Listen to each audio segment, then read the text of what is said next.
오래전 일입니다. 일본에서 지하철 선로에 떨어진 취객을 구하려다가 숨진 사람이 있었습니다. 그는 26살의 한국인 청년 이수연 씨였습니다. 개인주의가 심한 일본, 그리고 한국 사람에 대한 비호감 정서가 심한 일본에서 일본인을 구하려 했던 사람이 한국인이었다라는 이 사실 자체가 큰 이슈였습니다. 이수연 씨의 이 희생으로 말미암아 그 2000년도 초반에 반한 감정이 심했던 일본에 큰 변화를 가져올 만한 그런 일이었고요. 일본과 한국에서 이 추모비가 세워지고 장학회가 설립되어서 지금까지도 지급이 되는 걸로 알고 있습니다. 일본에서는 2009년도에는 너를 잊지 않을 거야라는 영화가 상영될 정도로 그렇게 이 이수연 씨의 희생이 값진 것이라고 많은 사람들이 평가했습니다. 다른 사람의 생명을 살리려다 자신은 정작 죽음에 이르는 이런 희생은 이타주의 정신에서 비롯되는 것인데요. 이런 이타주의에 대해서 미국 뉴멕시코 산타페 연구소에서 연구를 했다고 합니다. 인류 역사를 거듭하면서 이타주의 유전자가 사라지지 않는 것은 이타주의를 공유한 이 집단이 이기주의 집단보다 훨씬 더 번성했다라는 그런 연구 결과를 내놓았습니다. 우리 기독교의 정신이 이타주의인 것은 말할 것도 없지요. 우리 예수님께서 이타주의의 이 사랑으로 온 인류를 구했고 또 내 이웃을 내 몸과 같이 사랑하라는 예수님의 말씀이 우리 그리스도인의 가슴에 새겨져 있습니다. 그런데 이수연 씨처럼 자신의 생명을 버리는 일은 너무 어려운 일이지요. 쉽게 할 수 없는 고귀한 일입니다. 그렇다면 그리스도인들은 생명을 버리지 않고도 다른 사람을 위해서 할 수 있는 일이 무엇일까 생각해 보았습니다. 제가 생각한 것은 바로 중보 기도입니다.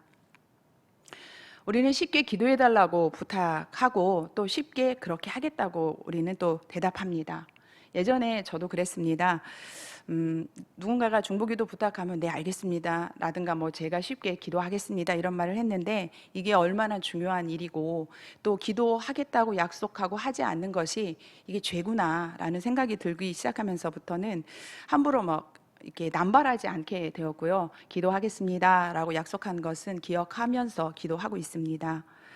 제가 이 설교의 문을 중보 기도로 여는 것은 오늘 본문 1장 15절부터 23절이 바로 바울의 중보 기도이기 때문입니다. 사도 바울은 1장 3절부터 14절까지 거기에서 우리를 예정하시고 우리를 자녀 삼아 주신 하나님께 찬양을 올려드렸어요.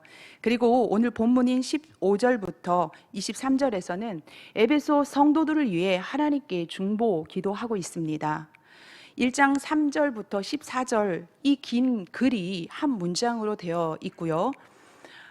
역시 오늘 본문인 15절부터 23절도 한 문장으로 된 아주 긴 기도입니다.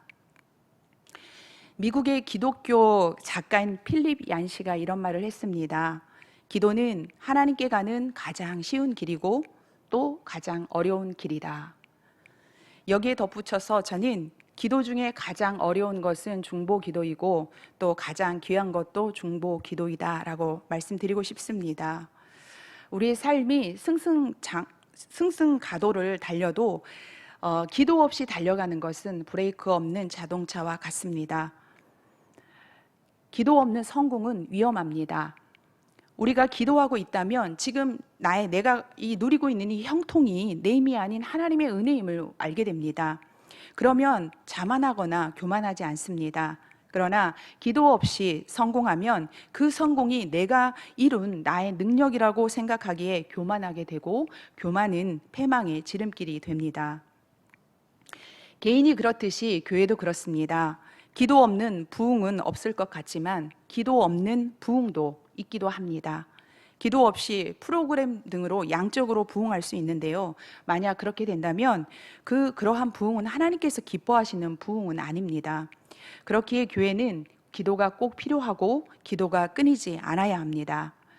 목회자를 위한 기도 소리가, 그리고 연약한 성도들을 위한 기도 소리가, 그리고 믿지 않는 영혼을 위한 기도 소리가 교회에 끊이지 않아야 교회는 제대로 부흥할 수 있습니다.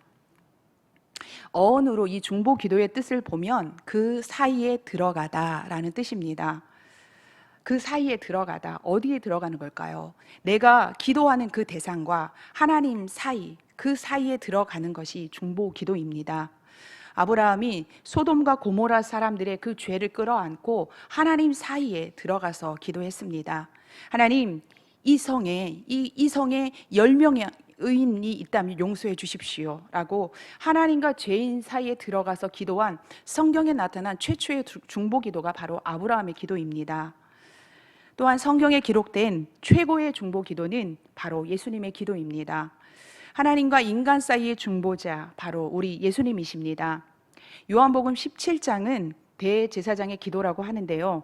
이 17장 전체가 예수님의 기도입니다. 십자가를 지시기 전에 예수님께서 하나님께 나아가서 우리를 위해 중보 기도한 내용입니다. 이제 예수님은 이 땅을 떠나가시게 됩니다. 이제 막상 떠나시려고 하니까 이 땅에 남아있는 제자들이 너무 많이 걱정이 되는 거예요. 그래서 이 남기고 가야 할 제자들이 악에 빠지지 않게 기도하고 있고요. 그리고 하나가 되게 해달라고 예수님은 기도하셨습니다. 오늘 사도 바울은 에베소의 성도들을 위해 하나님과 그리고 에베소 성도들 사이에 그 사이에 기꺼이 들어가 중보 기도하고 있습니다. 중보 기도는 자기를 위한 기도가 아닌 다른 사람을 위한 이타적인 기도이기에 순결한 것이고, 그리고 하나님의 사랑을 실천하는 것이기에 고귀한 기도입니다. 우리들은 작든지 크든지 이미 중보 기도를 하고 있습니다. 가족을 위한 기도, 교회를 위한 기도, 영혼 구원을 위한 기도 등 이 모양 저 모양으로 이미 중보 기도에 서 있는 사람들입니다. 그런데 과연 우리의 중보 기도의 내용은 어떠한 것인지 오늘 사도 바울의 기도를 통해서 중보 기도의 내용과 깊이에 대해서 생각해 보는 시간이 되기를 바랍니다. 성도님들, 중보 기도하실 때 어떻게 기도하시나요? 하나님, 이 사람이 이러이러한 문제를 겪고 있습니다. 하나님, 속히 도와주세요. 대부분 이렇게 기도하시죠. 그런데 생각해 보면 하나님이 그 사람의 형편을 모르지는 않습니다. 내가 알고 있는 것보다 하나님은 그 사람의 형편을 더 자세하게 알고 계십니다. 그런데 우리는 그 사람에 대한 정보를 하나님 앞에 아뢰는 것으로 중보기도 하고 있다고 생각하기도 합니다. 하나님은 내가 그 사람을 아는 것보다 더 많이 아시고 깊이 아시지요. 그리고 우리는 또 중보기도 할 때 내 계획대로 그 사람을 위해 기도할 때가 많습니다. 특히 가족을 위해서 기도할 때 내 계획대로, 내 생각대로 맞춰서 기도를 하지요. 하나님, 제 남편, 제 아들 이렇게 해주세요 라고 기도합니다. 하지만 내가 내 가족을 생각하는 그것보다 하나님은 그 영혼을 더 많이 사랑하시고 내가 계획하는 것보다 하나님의 계획은 더 깊고 크다는 것을 우리는 놓치고 있습니다. 가장 힘 있는 중보 기도는 영혼을 바라보는 기도입니다. 하나님께 맡기는 기도예요. 내 지식으로, 내 생각으로 가두지 않고 하나님의 뜻에 맡기며 우리는 단지 하나님과 그 사람 사이에 들어가서 그 사람의 영혼을 위해 기도하는 것입니다. 남편의 마땅치 않은 모습을 변하게 해달라는 기도보다 그 상황에 계속 머물러 있는 그 남편의 영혼을 바라보며 기도하면 남편이 불쌍해지고 그리고 긍휼의 마음을 갖게 됩니다. 교회에 나오지 않는 자녀들의 영혼을 생각해 보세요. 언젠가 믿겠거니 그런 마음이 아니라 내 아이가 지옥에 가 있을 그 자녀의 영혼을 생각한다면 그 영혼이 불쌍해집니다. 그래서 그렇게 되면 우리는 울지 않을 수 없고 하나님 앞에 간절히 기도하지 않을 수 없습니다. 오늘 사도 바울이 이런 마음으로 기도하고 있습니다. 에베소는 신앙생활하기에 그렇게 만만한 곳은 아니었습니다. 이 에베소라는 도시는 그 로마 총독이 직접 관할하는 도시였어요. 그래서 로마의 지배가 더 좀 강력했고요. 그리고 세계 7대 불가사의라 불릴 수 있는 아데미 신전, 거대한 아데미 신전이 있었기 때문에 아데미 신을 숭배하는 사람들이 많았습니다. 그리고 마술과 부적 등 주술이 성행했던 곳입니다.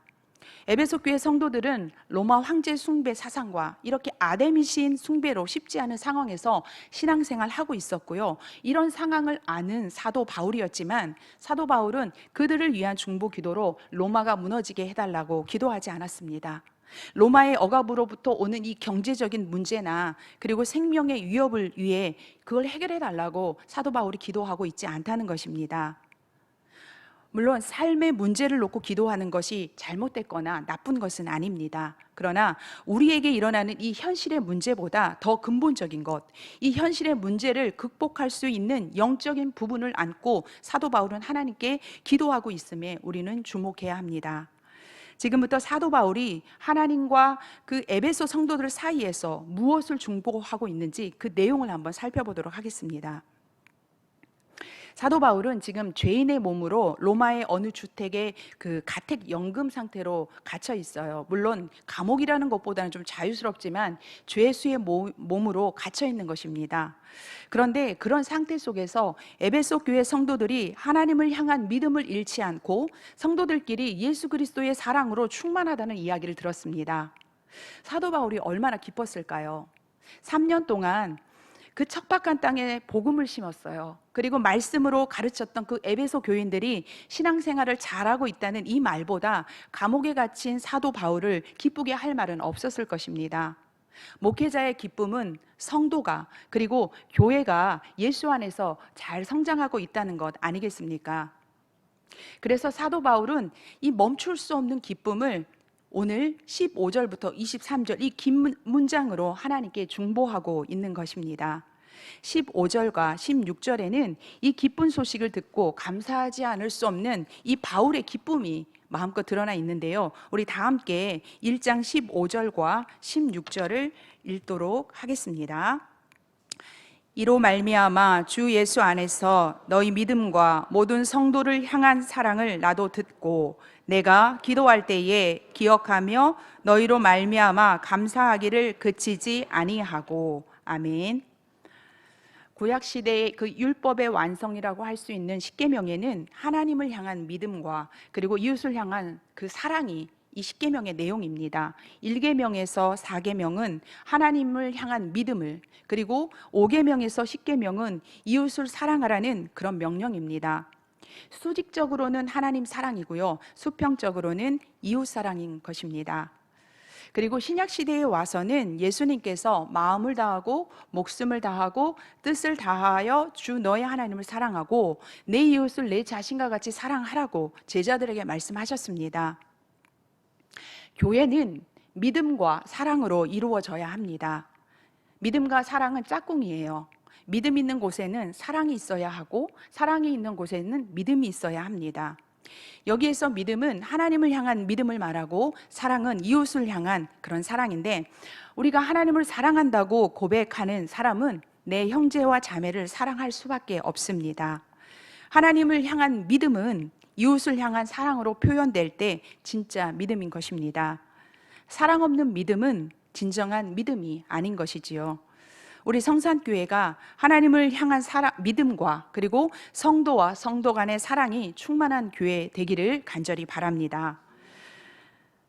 믿음과 사랑이 충만하다는 이 말을 듣고 사도 바울 선생님은 에베소 교회를 생각하며 하나님께 중보하는데요. 이 중보 기도의 핵심은 17절 마지막에 있는 하나님을 알게 하시고와 19절 마지막 너희로 알게 하시기를 구하노라입니다. 우리 다 함께 1장 17절과 그리고 18절이 아닌 19절을 읽도록 하겠습니다. 우리 주 예수 그리스도의 하나님 영광의 아버지께서 지혜와 계시의 영을 너희에게 주사 하나님을 알게 하시고, 19절입니다. 그의 힘의 위력으로 역사하심을 따라 믿는 우리에게 베푸신 능력의 지극히 크심이 어떠한 것을 너희로 알게 하시기를 구하노라. 아멘. 사도 바울은 에베소 성도들이 하나님을 아는 게 소원이었어요. 믿음과 사랑으로 자라고 있는 이 에베소 성도들이 이제는 하나님이 어떠한 분인가를 알기를 바란다고 기도하고 있습니다. 에베소 성도 중에는 이방신을 믿다가 개종한 사람들이 많았습니다. 복음을 받아들인 지 얼마 되지 않는 그들이 예전에 믿던 잘못된 신앙과 그리고 기독교인을 박해하는 이 역경을 이길 수 있는 것은 바로 하나님이 어떠한 분인지 제대로 아는 것만이 그들에게 힘이 될 수 있을 거라고 생각했던 것입니다. 그런데 이 하나님을 아는 지식은요, 우리의 인간의 능력으로는 알 수 없습니다. 하나님은 광대하시기 때문에 우리의 이성으로 그 크신 하나님을 다 알 수는 없습니다. 하나님을 알기 위해서는 지혜와 계시의 영이 우리에게 주어져야 합니다. 하나님께서 주시는 이 지혜와 계시의 영으로 인해서 18절 우리의 마음의 눈이 밝아지는 것입니다. 지혜와 계시의 성령을 받으면 우리의 마음의 눈, 곧 영안이 열립니다. 이 영안은 우리가 중생할 때 열리게 되는데요. 이 중생이 뭡니까? 예수 그리스도를 나의 구주로 받아들임으로 인해서 다시 태어나는 것이잖아요. 그런데 이 중생도 마음의 눈이 밝아져야 가능합니다. 사람의 이성으로 예수님을 구주로 고백할 수 없기 때문입니다. 죄로 어두웠던 이 마음에 눈이 밝아져서 예수님을 구주로 인정하고 받아들이고 그 후에도 지속적으로 이 지혜와 계시의 영으로 마음의 눈이 밝게 유지가 되어야 우리는 하나님을 알 수 있게 됩니다. 이렇게 지혜와 계시의 영으로 우리의 마음의 눈이 밝아지면 하나님을 알게 되는데요. 사도 바울은 하나님의 무엇을 우리가 알기를 원하는지 18절과 19절에 밝히고 있습니다. 우리 다시 18절과 19절을 말씀 읽도록 하겠습니다. 너희 마음의 눈을 밝히사 그의 부르심의 소망이 무엇이며 성도 안에서 그 기업의 영광의 풍성함이 무엇이며 그의 힘의 위력으로 역사하심을 따라 믿는 우리에게 베푸신 능력의 지극히 크심이 어떠한 것을 너희로 알게 하시기를 구하노라. 아멘. 마음의 눈이 밝아져서 알게 되는 것, 즉 사도 바울이 간구하는 기도 제목은 세 가지입니다. 첫째, 부르심의 소망이 무엇이며, 둘째, 영광의 기업의 풍성함이 무엇이고, 또 셋째, 하나님의 능력이 얼마나 크신지 알게 해달라고 간구하고 있습니다. 그러면 첫 번째 부르심의 소망은 무엇일까요? 하나님께서 성도들, 즉 우리를 부르면서 소망을 갖고 계십니다. 지난 시간 하나님께서 우리를 창세전에 예정하시고 부르셔서 하나님의 자녀가 되게 하셨다고 말씀드렸습니다. 그러면서 택함 받은 하나님의 자녀는 거룩한 삶으로 응답해야 한다고도 말씀드렸습니다.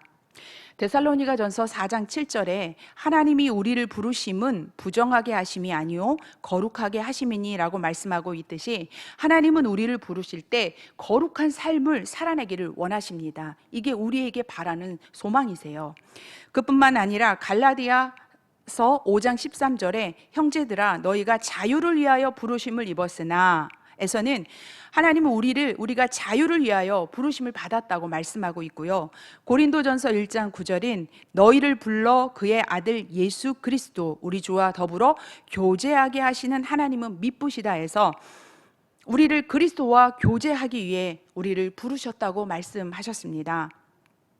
이 외에도 성경 곳곳에서 하나님이 우리를 부르셔서 그리스도의 평강이 되게 하시고 그리스도의 고난으로 그리고 그리스도의 영광으로 우리를 부르셨다고 말씀하고 있습니다. 지금 말씀드린 성경 구절에 그것들을 다 한마디로 정리하면 하나님은 우리를 부르셔서 예수를 믿기 이전과 다른 새로운 삶을 주시기 위해서 부르셨습니다. 바울은 우리의 마음의 눈이 열려서 우리를 부르신 소망, 즉 하나님께서는 우리가 예수님을 믿기 이전과 다른 거룩한 삶을 살기 원한다는 것을 알게 해달라고 기도하고 있습니다. 이것이 바울의 첫 번째 기도 제목이었고요. 두 번째 기도는 하나님의 기업이 얼마나 풍성한지 알게 해달라고 기도하고 있습니다. 하나님의 자녀된 우리들은 하나님의 상속자들입니다. 예수 그리스도께서 이 땅에 재림하실 때 그때에 그분의 기업을 우리는 이어받을 사람들입니다. 그날 우리가 어떤 것을 그리고 어떤 모양으로 상속받을지는 우리는 정확하게 알 수는 없습니다. 다만 우리는 성경에서 말하고 있는 그만큼만 우리는 상상할 수 있을 뿐입니다. 요한일서 3장 2절과 3절에 나타난 우리가 받게 될 기업은요, 예수 그리스도의 성품처럼 깨끗하게 될 것이라고 말하고 있고요. 빌립보서 3장 22절에서는 우리가 부활하신 예수님의 몸과 같이 될 거라고 말씀하고 있습니다. 요한계시록 7장 9절에서 12절에는 마지막 그날에 보좌 앞에서 하나님 앞에 서게 되는데, 이것이 성도의 기업, 우리가 얻게 될 성도의 기업이라고 말씀하고 있습니다. 예수 그리스도처럼 깨끗하게 되고 우리도 부활하게 되고 심판할 때에 하나님 앞에 서게 되는 것, 하나님이 주실 바로 이 기업이거든요. 그런데 이 기업은 썩지 않고요, 더럽지 않고 쇠하지 않게 되는데요, 사도 바울은 이렇게 우리가 받게 될 기업이 풍성하다는 것을 성도들이 알기를 바라고 있습니다. 세 번째는 사도 바울은 하나님의 능력이 얼마나 크신지 알게 해달라고 19절과 20절에 중보하고 있습니다. 성도 여러분, 우리는 하나님이 부르셔서 성도로서의 삶이 시작되었습니다. 그래서 사도 바울의 그 중보기도 첫 번째에 부르심의 소망은 부르셨기 때문에 성도의 그 삶으로서의 처음을 말합니다. 그리고요, 두 번째, 하나님의 기업은 나중에 어느 때 우리가 받게 되는 거예요? 예수님이 재림하시는 그때이기 때문에 성도의 신앙의 마지막이라고 할 수 있습니다. 그러면 하나님께서 우리를 부르신 그 처음부터 우리가 주님을 만난 그 마지막, 그 때까지는 어떻게 지금 우리가 그 시대를 살아가고 있는 거거든요. 근데 그거는 어떻게 해야 하냐면 바로 세 번째 강구인 하나님의 크신 능력으로 이 기간들을 살아가는 것입니다. 부르심의 소망이 시작된 후부터 마지막 기업을 받을 때까지 우리는 하나님의 능력으로 살아가야 합니다. 성도 여러분, 우리는 우리의 힘과 능력으로 이 세상을 이기며 살 수 없음을 잘 알고 있습니다. 여기 계신 성도님들도 하나님의 은혜 아니면, 우리 아까 찬양했죠, 은혜 아니면 살 수 없다고 고백하지 않았습니까? 이 하나님의 은혜가 바로 하나님의 크신 능력으로 주어지는 것입니다. 성도는 내 힘과 내 능력으로 살 수 없습니다. 오직 하나님의 능력으로 살아가는 존재입니다. 그래서 사도 바울은 이 세 가지, 우리를 부르신 하나님의 소망이 무엇인지 알게 해달라고, 그리고 장차 우리가 받을 기업이 무엇인지 알게 해달라고 기도하고 있고요. 그리고 하나님의 크신 능력만이 우리를 그곳으로 이끌 수 있음을 에베소 성도들이, 그리고 오늘 살아가는 그리스도인들이 알게 해달라고 간절히 기도하고 있습니다. 이 같은 사도 바울의 기도를 통해 오늘 우리의 기도의 내용은 어떠한지 생각해 보아야 합니다. 우리는 내 앞에 문제 해결을 놓고 기도할 때가 많습니다. 물론 문제 해결을 놓고 기도하는 것, 이거 정말 반드시 필요합니다. 하지만 항상 그 기도에만 머물러 있어서는 안 됩니다. 우리의 현실의 문제에만 매달려 있기 때문에 우리는 별다른 문제가 없을 때는요, 기도 제목이 없다고 얘기하세요. 가끔 신방 가서 기도 제목이 무엇이세요? 하면 글쎄 저는 별다른 게 없습니다, 이렇게 말씀하시는 경우가 있어요. 기도할 게 없다고 그렇게 우리는 말하기도 합니다. 이만하면 됐지, 더 바라는 것은 욕심이지, 이렇게 굉장히 이게 겸손한 말 같지만 사실은 교만한 말입니다. 우리는 기도의 폭을 넓히고요, 기도의 깊이를 파고 들어가야 합니다. 눈에 보이지 않는 신령한 것을 사모하면 하나님이 어떤 분이신지, 우리의 영이 어떻게 하면 더 잘할 것인지 고민하고 매달릴 수밖에 없습니다. 눈에 보이는 문제를 넘어서는 기도, 그리고 눈에 보이지 않는 그 영성을 사모하는 기도가 우리에게 필요합니다. 성도 여러분, 왜 사도 바울은 우리가 하나님을 아는 지식에 이르기를 간절히 기도하고 있을까요? 그것은 지식이 없으면 높은 영성에 도달할 수 없기 때문입니다. 하나님을 모르는데 어떻게 하나님을 기쁘시게 할 수 있겠습니까? 하나님을 모르는데 어떻게 하나님의 자녀로 살아갈 수 있겠습니까? 이스라엘 백성들은요, 하나님께 최고의 제사를 드렸지만 진정 하나님이 무엇을 원하시는지 알지 못했기에 결국 선민으로 선택받았지만 하나님께서 그들을 흩으십니다. 망하게 하십니다. 호세아 4장 6절을 보면 내 백성이 지식이 없음으로 망하는도다. 내가 지식을 버렸으니 나도 너를 버려 내 제사장이 되지 못하게 할 것이요 내가 내 하나님의 율법을 잊었으니 나도 내 자녀들을 잊어버리리라 라고 말씀하고 있습니다. 이스라엘 백성들은 하나님을 아는 지식이 없어서 망했습니다. 하나님이 원하시는 것은 천천의 순양이나 만만의 강물처럼 넘치는 제사가 아니었습니다. 이스라엘 백성은 진정 하나님께서 원하시는 것이 무엇인지 알지 못했기에 믿음 없는 제사를 드리면서도 자신들의 믿음을 과시했고 사랑이 아닌 강포와 포악으로 자신들의 이웃을 대했기에 하나님은 진노하셨던 것입니다. 성도 여러분, 그렇다면 우리는 하나님을 얼마나 잘 알고 있습니까? 이 물음에 자신 있게 대답할 수 없다면 우리는 하나님께 지혜와 계시의 영을 부어달라고 기도해야 합니다. 지혜와 계시의 성령께서 우리의 마음의 눈을 밝히셔야 하나님이 어떠한 분인지 우리는 알 수 있습니다. 그러면 우리를 향한 하나님의 소망이 무엇인지 알게 되고요. 주님 오실 그때에 하나님의 능력으로, 그때까지 우리가 하나님의 능력으로 살아가고 있음도 우리는 알게 될 것입니다. 이 시간 우리에게 지혜와 계시의 성령이 임하셔서 하나님을 아는 지혜가 우리 가운데 임하기를 간절히 축복합니다. 1장 20절부터 22절까지는요 19절에서 말한 하나님의 지극히 크신 능력이 무엇인지 말씀하고 있습니다. 하나님께서 예수님을 죽음 가운데서 일으켜 세우셨습니다. 그리고 하늘로 올리셔서 하나님 보좌 우편에 앉히셨고 모든 것을 다스리는 통치권을 예수 그리스도께 주셨습니다. 예수님의 부활과 승천, 이 통치권, 이게 바로 하나님의 능력입니다. 예수님을 살리신 분도, 그리고 예수님을 하늘로 올리신 분도, 그리고 만물을 다스리는 권세를 주심도 모두 하나님께서 하신 일입니다.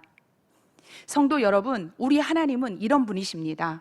죽음도 이기게 하고 그리고 세상 만물의 통치권을 부여하시는 분, 이분이 바로 우리가 믿는 하나님이십니다. 이게 바로 하나님의 지극히 크신 능력인 거예요. 그런데 예수 그리스도에게 임한 이 하나님의 능력이 이제는 우리의 것이 되었습니다. 예수 그리스도를 만나는 그 마지막 날까지 우리를 인도하는 것이 바로 이 하나님의 능력임을 우리는 믿고 실망하지 말고 우리의 믿음의 이 싸움을 앞으로 전진해야 합니다. 그러면서 사도 바울은 이 만물을 다스리는 우리 주님께서 교회의 머리가 되셨다고 22절과 23절에 말씀하고 있습니다. 다 함께 1장 22절과 23절을 읽도록 하겠습니다. 또 만물을 그의 발 아래에 복종하게 하시고 그를 만물 위에 교회의 머리로 삼으셨느니라. 교회는 그의 몸이니 만물 안에서 만물을 충만하게 하시는 이의 충만함이니라. 아멘. 하나님께서는 예수님을 교회의 머리로 세우셨고 그래서 교회는 그리스도의 몸입니다. 예수님은 하늘로 승천하시면서 자신의 관련된 어떤 것도 이 땅에 남기지 않으셨습니다. 성지순례를 가보면 예수님의 집도 예수님의 무덤도 아무것도 없습니다. 그런데 예수님이 남기신 것이 있는데 바로 사람을 남기셨습니다. 적게는 12명, 많게는 수백 명으로 예수님을 따르던 사람들이었습니다. 그 한 사람 한 사람이 교회이고 그 사람들이 모여서 교회가 되었습니다. 결국 예수님은 교회를 이 땅에 남기신 것입니다. 예수님이 남기신 교회가 2000년의 시간을 지나 오늘까지 이어지고 있습니다. 주님은 분명 이 교회를 통해 하실 일이 있고 기대하는 바가 있기에 우리의 이 땅에 교회를 남기신 것입니다. 하지만 2000년의 교회 역사 속에서 완전한 교회는 없었습니다. 사도행전에 기록된 초대교회도 들여다보면 실수와 문제 속에서 분열을 겪었습니다. 아마 하나님은 완전한 교회는 없을 것을 아셨습니다. 아셨음에도 불구하고 하나님의 뜻은 이 불완전한 교회를 통해서 이루어져 왔고 앞으로도 이 불완전한 교회를 통해서 이루어져 갈 것입니다. 왜냐하면 교회의 머리는 우리 주님이십니다. 그렇기 때문에 그렇습니다. 주님이 이 만물을 충만케 하시는 이의 충만이 이 불완전한 교회를 이끌어 가실 것이기 때문입니다. 에베소서는 교회론을 바탕으로 다른 교리를 펼쳐가는 서신서입니다. 교회에 관한 이야기는 앞으로의 시간에 좀 더 깊게 나눠보도록 하겠습니다. 말씀을 맺겠습니다. 오늘 우리는 사도 바울의 에베소 성도들을 위한 중보 기도의 내용을 살펴보았습니다. 먼저 중보 기도는 내가 하나님과 그리고 중보 기도 대상자 사이에 들어가서 영혼을 바라보는 기도라는 것을 말씀드렸습니다. 저와 여러분은 겉으로 드러나는 문제만 바라볼 것이 아니라 한 영혼을 위하여 또한 교회를 위하여 모든 것을 하나님께 맡기며 기도하는 중보기도 사역자가 되시기를 바랍니다. 또한 사도 바울은 지혜와 계시의 영으로 우리의 마음의 눈이 밝아져서 하나님을 알게 되기를 간절히 기도하고 있습니다. 우리 성산교회 모든 성도님들이 우리를 부르신 하나님의 소망이 무엇인지 깨닫게 되고 우리가 받게 될 기업의 풍성함이 무엇인지 사모하시길 바랍니다. 그리고 하나님이 예비하신 모든 것을 받아 누릴 때까지 하나님의 크신 능력이 성도님들과 우리 교회에 가득하게 임하시길 축복합니다.